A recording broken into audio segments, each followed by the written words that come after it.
Kota Cilegon adalah kota yang berada di ujung barat laut Pulau Jawa. Di tepi Selat Sunda, kota ini dulunya merupakan bagian dari wilayah Kabupaten Serang.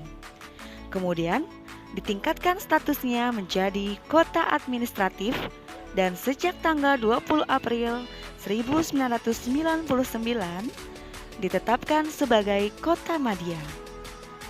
Sebutan Kota Madia diganti dengan kota sejak tahun 2001. Di kota inilah kami mengabdikan diri sebagai ASN. Kelompok kami terdiri dari beberapa OPD, di antaranya This is Indonesia. Bhinneka Tunggal Ika.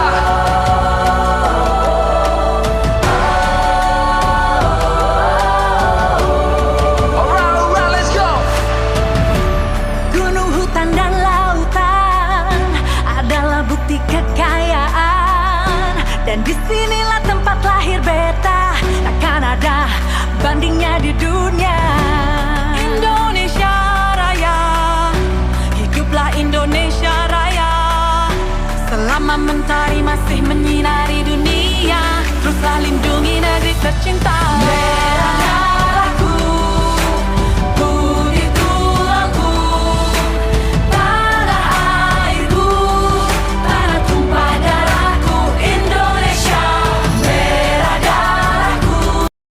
Sebagai ASN Indonesia, kita harus menjadi panutan yang baik bagi warga negara dengan berprinsipkan Pancasila, yakni berketuhanan yang Maha Esa, berperi kemanusiaan, memupuk jiwa persatuan, mementingkan musyawarah demi mencapai kemufakatan dan menjunjung tinggi rasa keadilan sosial.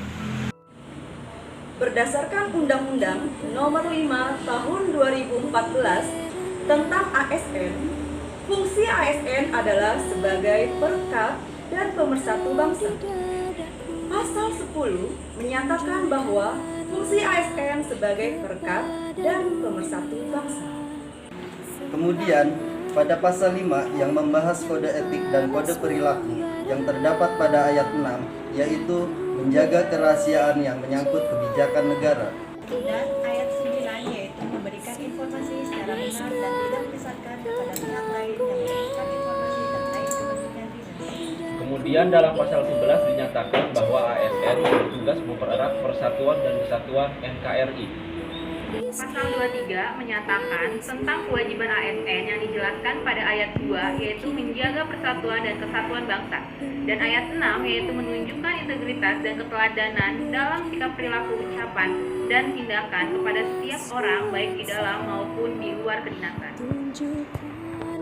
Adapun asas dari ASN yang berhubungan dengan fungsi ASN sebagai perekat dan pemersatu bangsa yaitu 1. Netralitas, yaitu setiap ASN tidak berpihak dalam setiap bentuk pengaruh manapun dan tidak berpihak kepada kepentingan siapapun. Yang kedua, persatuan dan kesatuan, yaitu ASN sebagai perekat NKRI. Dari sekian banyak jenis kegiatan yang dilakukan oleh ASN di dalam era digital ini, komunikasi merupakan hal yang mendominasi aktivitas ASN sehari-hari. Untuk itulah ASN perlu memperhatikan tata etika berkomunikasi dan bagaimana bijak dalam memanfaatkan media sosial. Terkait dengan etika berkomunikasi, ada beberapa bentuk aktivitas dalam berkomunikasi yang termasuk ke dalam pelanggaran disiplin.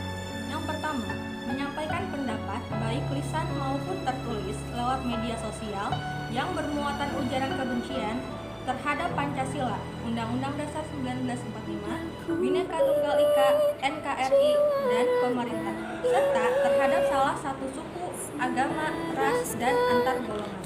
2. Mengadakan dan mengikuti kegiatan yang mengarah pada perbuatan menghina, menghasut, memprovokasi, dan membenci Pancasila, UUD 1945, Bhinneka Tunggal Ika, NKRI, dan pemerintah. Yang ketiga, menanggapi atau mendukung informasi yang mengandung ujaran kebencian sebagai tanda setuju dengan memberikan like, dislike, love, retweet, atau komen di media sosial.